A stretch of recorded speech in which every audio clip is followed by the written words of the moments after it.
You know what I see too many gardeners doing? Buying bag after bag of chemical fertilizer, thinking that's the secret to healthy, productive soil. The reality is, most of those fertilizers are short-term boosts. They feed plants for a few weeks, but they don't build soil. And the moment you stop adding them, your soil goes back to being tired, lifeless, and unproductive. That's why today I want to show you a method I've tested over and over in raised beds, backyard gardens, and even hydroponic setups that can outperform store-bought fertilizers. And it starts with something most people throw away: cardboard. Before we get into it, if you care about growing your food smarter, subscribe now, because I'll be sharing practical techniques that actually produce results. Most people either throw cardboard in the trash or burn it, thinking the ash will magically fix everything. Here's the problem. Burning cardboard destroys most of the carbon structure your soil microbes depend on. The high pH from ash can also temporarily lock out nutrients, and without proper preparation, your soil chemistry goes haywire. I've seen it in raised beds. Plants look stressed, root growth slows, and worms disappear. The truth is, you need to treat cardboard and ash carefully to turn them into a real soil amendment. You can't just toss them in the garden and hope for the best. When done correctly, cardboard provides a slow-release carbon source, while ash gives trace minerals like potassium, calcium, and magnesium. The key is balance. I found a good working ratio is roughly 10 parts shredded cardboard to 1 part fine wood ash by volume. That keeps the pH in a range that's safe for most vegetables while feeding microbes. Too much ash, and you'll burn your soil's microbial life. Too little cardboard, and the ash has nowhere to buffer, and your soil can become alkaline and brittle.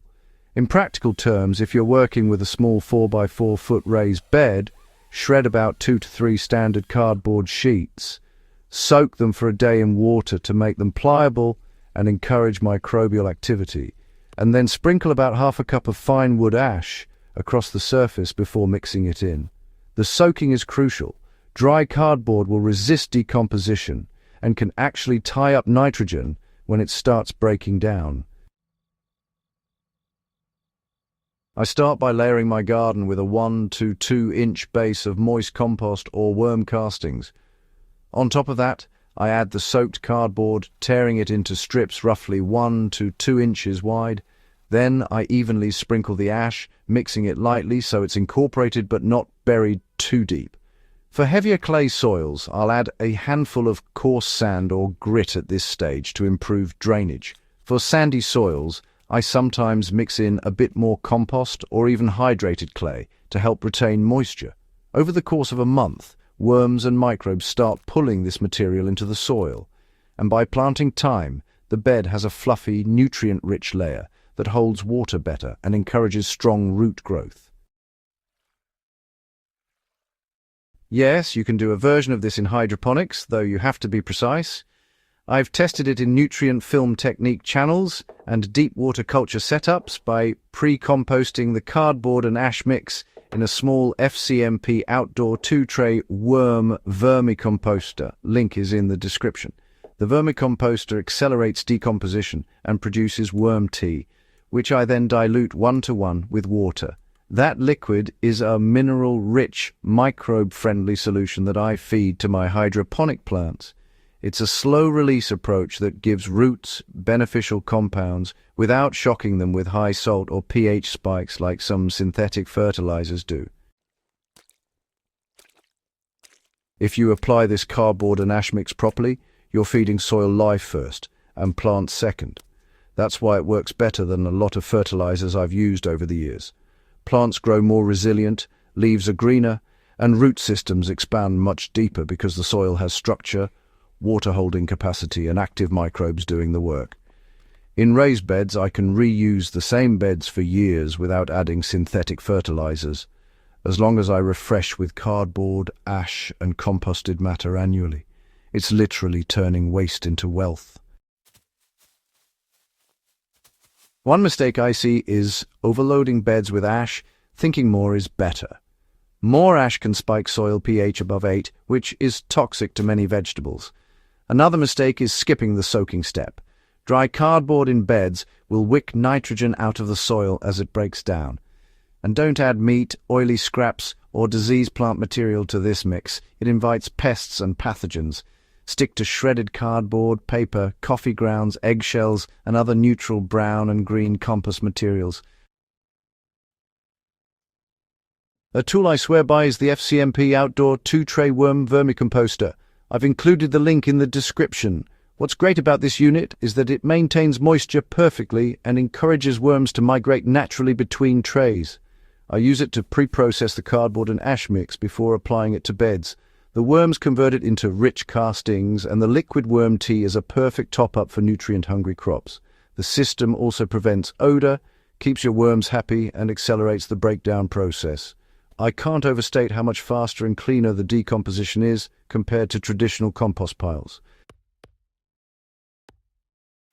After mixing the cardboard, ash, and compost into a bed, check your soil with a simple soil thermometer or even your hands. You want it warm but not hot, moist but not soggy.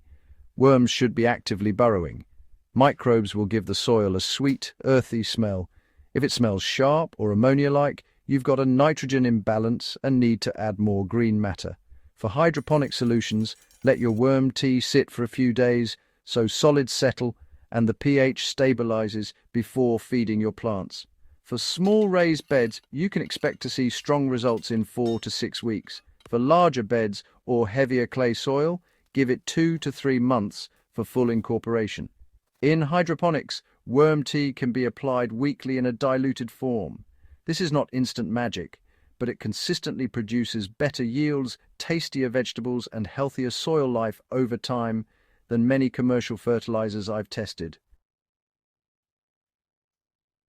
The bottom line is simple. Store-bought fertilizers feed plants temporarily. Cardboard and ash feed soil permanently. When you get this balance right, you're investing in the long-term productivity of your garden. I've personally gone years without chemical fertilizers by sticking to this method in raised beds and container setups. And if you want to take the shortcut for pre-composting, check the FCMP Outdoor 2-tray worm vermicomposter link in the description. It makes the process faster, cleaner, and much more effective. If you're serious about producing better food, healthier plants, and sustainable soil, start integrating cardboard, ash, and composting into your workflow. Your worms, microbes, and plants will thank you. Don't forget to subscribe to Farm Logic and share this video with other gardeners who are still buying fertilizer bags without thinking about the soil underneath. The best gardeners know the secret isn't in the bag, it's in the biology you build. Better soil grows better food, and this is one of the simplest, most overlooked ways to do it.